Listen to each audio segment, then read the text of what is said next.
अस्सलाम वालेकुम। मई की 19 तारीख है और मंडे का दिन है। पहले दिन ही मार्केट 636 पॉइंट प्लस साइड पे, फिर 400 पॉइंट माइनस। अभी इस वक्त रिकॉर्डिंग कर रहे हैं, 12 बजे का वक्त है दोपहर, तो 25 पॉइंट प्लस साइड पे है। और ये इंडेक्स की सूरत हाल है जहाँ पे जीएल सबसे ज़्यादा माइनस नज़र आ रहा है। इसके अलावा माड़ी कुछ माइनस नज़र आ रहा है। फार्मा थोड़ा बहुत चला था तो वो कुछ आज स्टॉक्स रुके हुए हैं। पीएसओ हालांकि सर्कुलर डेट की खबरें हैं, उसके बाद भी रुका हुआ। तो सिलसिला पोजीशन क्या है, 1,20,000 पे फिर मार्केट टकरा के थोड़ा सा नीचे वापस आई है। और ऑलमोस्ट अगर आज इंट्राडे हाई लो देखें तो 1,000 पॉइंट का अप एंड डाउन है, बट ज़्यादा मोमेंटम नहीं है मार्केट में। तो चोक है, फंस रही है या ब्रेकआउट की वजह से टेस्ट कर रही है, लेवल मजबूत कर रही है। ट्रांसलेशन है आज, क्योंकि बीच नीचे एक तो सबको बहुत डर है, गैप बहुत बड़ा खड़ा हुआ है 10,000 पॉइंट का। ठीक है, एक बड़ा मतलब जब बात कर रहे होते लोग तो ये बड़ा आता है पॉइंट का, ये 10,000 का पॉइंट इसका क्या होगा। एक थ्योरी है कि देखो, जो चीज़ एक्सीडेंटल हो जाए तो उसको तो नहीं मानना चाहिए ना। अगर एक बात करते हैं भाई, डे पे गैप, जाते हुए भी गैप है जी, जब जाते हुए अगर गैप है तो फिर आते हुए भी गैप है, तो मसला तो नहीं है कोई। मतलब अगर एक जो चीज़ एक्सीडेंट की वजह से, अभी काफ़ी बात हो रही है गैप की, गैप है। तो अगर हम एक देखें जनरली कि गैप किस सूरत हाल में हुआ, कहाँ हुआ, उसको क्या पोजीशन थी। ये चैनल था हमारा और इसमें मार्केट खड़ी हुई थी, ठीक है। ये नॉर्मल चल रही थी, नॉर्मल हालात में चल रही थी। यहाँ ये है टैरिफ वॉर, ठीक है, और उसमें भी वापस मार्केट आ गई थी इंट्राडे में 8,000 पॉइंट करने के बाद। सेम इसके बाद सही चल रही थी, नॉर्मल मोमेंटम नहीं पकड़ रही थी, क्योंकि ब्रेकआउट का मसला चल रहा था, एग्जॉस्ट हो रही थी, नहीं फंस रही थी। अगर मार्केट गिरती भी तो एक नॉर्मल तरीके से गिरती, एबनॉर्मल तरीके से गिरी। यहाँ पर भी गैप मौजूद है, फिर मार्केट उठी, उसने ऊपर गैप फिल कर दिया। तो लेकिन ये जो सिनारियो बिल्ट हुआ है, ये प्योर एक्सीडेंट पे हुआ था। ठीक है, 8,000 पॉइंट गिरना, 7,000, 2 दिन 3 दिन कंटिन्यू गिरती रही, जी जी जी, फिर इवेंचुअली उठी बॉटम मार के, कि यहाँ एक सपोर्ट लेकर उठी है ट्रेंड, या कोई भी समझ ले आप, मूविंग एवरेज का सपोर्ट ले लें, या आरएसआई डाउन हुआ। ये जो प्रॉब्लम है ये परसिस्ट करती है, क्योंकि लोग इसको नोट कर रहे हैं कि यार ये ऐसा ना हो ये फेल हो। ठीक है, और मेरा अपना ये ख्याल है कि फेल हो भी सकता है और नहीं हो सकता है। 50-50 है, हम कोई भी कंफर्म नहीं कर सकते कि ये, क्योंकि इस तरह के सिनारियो रोज़ रोज़ नहीं होते ज़िंदगी में इंसानों की। जी जी, हमारी ज़िंदगी में वॉर सिनारियो नहीं हुआ, एक दिन हुआ था वो 2019 में जहाज़ गिराया था, फिर जहाज़ उस दिन गिराया था। मुझे याद नहीं पड़ता कि इसके वॉर सिनारियो कोई हुआ हो। हम इसको एक्सीडेंट भी कह सकते हैं, ये गैप शायद फिल ना हो या फिर अगली करेक्शन में हो। अभी तो फिलहाल मुझे 50-50 नज़र आ रहा है। मार्केट जो ऊपर जा नहीं पा रही वो इसलिए ये क्योंकि बड़ा इवेंट है ब्रेकआउट, 1,20,000 के ऊपर क्रॉस करना, तो टाइम ले, थोड़ा कॉन्फिडेंस आए, वॉल्यूम आए, खबरें, इकोनॉमिक साइड, फंडामेंटल सब इंटैक्ट अच्छे हैं, कहीं भी कोई प्रॉब्लम वाली बात नज़र नहीं है। तो कॉन्फिडेंस किस वजह से नहीं आ रहा? जुम्मे भी आप बता रहे थे कि लोग डरे हुए अभी। पैसे चले बहुत गए ना यार, अच्छा, फिर ऑब्वियस सी बात है, जितना कॉन्फिडेंस था, जितने लोग आए थे सुहाने ख्वाब देख के। जी जी, हम तो अपने वीडियोज़ में हमेशा कहते हैं कि मुश्किल जगह है। जी, जो लोग हमें फॉलो कर रहे हैं बताते हैं कि इतना आसान नहीं है जितना आपको दूर से लगता है। दूर के डोल सुहाने हैं।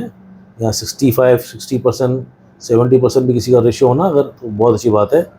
ये तो बड़ी अच्छी बात है कि भाई 20 साल पहले आपने ये किया होता तो मेजॉरिटी में 3-4% ही लोग कर पाते हैं। 20 साल पहले किसी ने मारी ही लिया होता तो 20 साल पहले अगर किसी ने सिनर्जी ले लिया होता, बाइको जब था ये, या किसी ने नेशनल रिफाइनरी ले लिया होता, या किसी ने स्विस साउदर्न ले लिया होता, या किसी ने INL ले लिया होता, मतलब 500 स्टॉक्स में से सिर्फ 10 स्टॉक ऐसे हैं जिनकी हम मिसाल दे सकते हैं कि 20 साल पहले आपने लिया होता तो बच जाते। अगर आपने 20 साल पहले कुछ ऐसे स्टॉक्स थे जो डीलिस्ट हो गए, वो लिए होते तो आप बिल्कुल साफ हो चुके होते। अगर आपने 20 साल पहले कुछ ऐसे स्टॉक्स लिए होते जो आज नीचे हैं तो आपको कुछ नहीं मिलता और आपका पैसा डिप्रेशन होकर ख़त्म हो जाता। ये दूर के डॉल्स बने हैं कि भाई हाँ आप आ जाएँ और स्टॉक मार्केट के अंदर बगैर सोचे समझे आना, अपना फंड लगाना, ऐसे ही है कि आपने जुआ खेला है, सिंपल। मतलब एक माइंड सेट है ना कि भाई हम आ गए इसकी सुन के। मतलब 36,000 पे कोई नहीं आया, सॉरी 38,000 पे, 40,000 पे कोई नहीं आ रहा था, 55,000 पे जब पहला ब्रेकआउट हुआ था 8 साल पुराना, तब कोई नहीं आया, 70 पे कोई नहीं आया। हमें अच्छी तरह याद है कि हज के बाद मैं इधर बैठा हुआ था, कोई इतना ज़्यादा रुझान नहीं था। रुझान वही 77 जब ब्रेक मारा है ना, 77 से जो रैली चली है तो डबल हो गया। 15,000 अकाउंट खुल रहे थे, और वो जो 15,000 अकाउंट खुल के अपना पैसा लेकर आ रहे थे, उसके अंदर ज़्यादातर लोग जो है ना वो हर्ड मेंटेलिटी वाले थे, भेड़ चाल।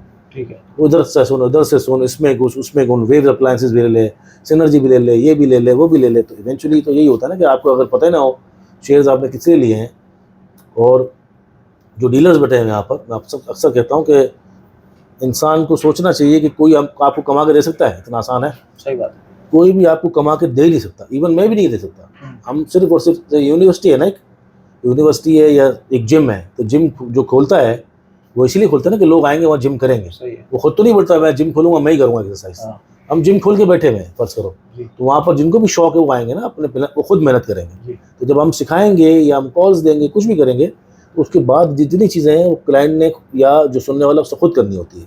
हम आपको एक जगह बता देते हैं, एक प्लेटफॉर्म दे देते हैं। ठीक है। अगर जिम नहीं होगा तो बॉडी बिल्डर कहाँ जाएगा, ये जो शौक होगा कहाँ जाएगा, कहीं नहीं जा सकता ना। शायद क्लाइंट हमको बोले कि भाई तुमने जिम खोला, तुम पहले बॉडी बना के दिखाओ। तुम बॉडी हमारी बना के दे दो। नहीं, या तुम पहले बॉडी बना के नहीं, दिखाओ, ऐसा तुम नहीं इतना है। expert हो तो। तुम हमारी बॉडी तुम बना के दे दो। ये इसी तरह डिमांड हुई पैसे बनाना, जैसे हमारी जगह पे तुम खा लो। सही बात। लेकिन अगर फर्स्ट करो स्विमिंग करने का शौक था, कोई स्विमिंग पूल ही नहीं है, जी। या कोई जिम ही नहीं है, या कोई पढ़ने का शौक था, स्कूल नहीं है, तो हमने प्लेटफॉर्म प्रोवाइड इंडस्ट्री, जी। ये हमारी इंडस्ट्री जो प्लेटफॉर्म प्रोवाइड करती है। ठीक। लोग बोलते हैं यार खुद नहीं कर लेते, ओ भाई आपको खुद करना है और उसमें भी आके मेहनत करनी है। प्लेटफॉर्म मिल गया, सबसे पहले आपके पास प्लेटफॉर्म नहीं था, तो प्लेटफॉर्म लोगों ने प्रोवाइड कर दिया। इंडस्ट्री ने, आपके पास एक जगह है, स्टॉक एक्सचेंज है, उसके अंदर एडवाइजर्स हैं, फिर ब्रोकरेज हाउसेस हैं, एक टीम है, आप वीडियोस देखते हैं, आपको नॉलेज मिलती है एक जगह पे, एक प्लेटफॉर्म पे। उसके बाद आपने अपनी मेहनत करनी है, अपना पुश करना है। उसके अंदर लोग कर नहीं सके, इसकी सुन उसकी सुन, और आपको पता ना एक से एक मतलब जंगजू बैठा होता है इंटरनेट पे, ये कर लो वो कर लो, ये लगता है वो लगता है, ये हो जाएगा, पैसा डबल ये डबल। इतना आसान नहीं है। हाँ अलबत्ता पैसे बचते हैं लोगों को, उसको बचते हैं जो आइटम में कम रखता है, फोकस्ड होता है, उसको पता होता है मुझे क्या करना है। इसीलिए बहुत से लोग पैसे हार गए, इसीलिए कॉन्फिडेंस टूटा हुआ है। ठीक है। अभी मार्केट की क्या पोजीशन नजर आ रही है सर, शॉर्ट ग्राफ पे? मार्केट तो मैं देखा आपको, आपने कल जो हमने जो चैनल बताया था वो तो टूट गया है। ठीक है। वो जब चैनल टूट गया है तो उसके बाद सूरत हाल जो है वो डाउनवर्ड ट्रेंड की है, जिसके अंदर बार बार हायर लोअर हाइस लोअर लोस बना रही है मार्केट। ठीक हो गया। ये कल का था, ये टूट गया। जब हम जिसको कह रहे थे ब्यूटीफुल कैंडल कह रहे थे, वो टूट गया, और इसके बाद इसने यहाँ पर तकरीबन ऑलमोस्ट डबल टॉप बनाया। अब जो है ये सूरत हाल ये है कि ये लोअर हाई लोअर लो, लोअर हाई लोअर लो, लोअर हाई लोअर लो, तो ये नीचे जा रही है आहिस्ता आहिस्ता। और अभी कहीं पर भी कोई ठहराव नज़र नहीं आ रहा, सिवाय इसके कि ये एक एरिया तक तोड़ चुकी है। अब ये दो एरिया ऐसे हैं कि भाई 19,151 19,100 ये एरिया ऐसा है जहाँ पर एक सपोर्ट मौजूद है, जहाँ पर एक अच्छी कैंडल्स मिल रही है, तीन उससे पहले भी तीन। एक अच्छा एरिया है जहाँ से मार्केट पलट सकती है। तो मार्केट के अंदर साइडवेज मामला चल रहा है। नीचे आने से घबराना चाहिए, मार्केट के नीचे आने से? नहीं यार, मैं समझता हूँ नहीं घबराना चाहिए। इंडेक्स अपने आपको एडजस्ट करे, ये सब फजूल बातें हैं। ठीक है। अगर आप फोकस्ड हो तो आप अच्छी आइटम में लेते रहो, बिल्कुल, और आपको इंशाल्लाह फ़ायदा होगा। क्यों फ़ायदा होगा? सबसे बड़ी उसकी वजह है कि जो इन्वेस्टमेंट से रिलेटेड स्टॉक्स है ना वो बहुत नीचे आ चुके हैं। जी। तो फौजी फूड अभी था 19 रुपये का, 20 रुपये का कुछ दिनों पहले जब तेज़ी थी। अब आज हम देखें तो आज का स्टॉक भी हमारा यही है जी, फौजी टॉप पिक के हिसाब से।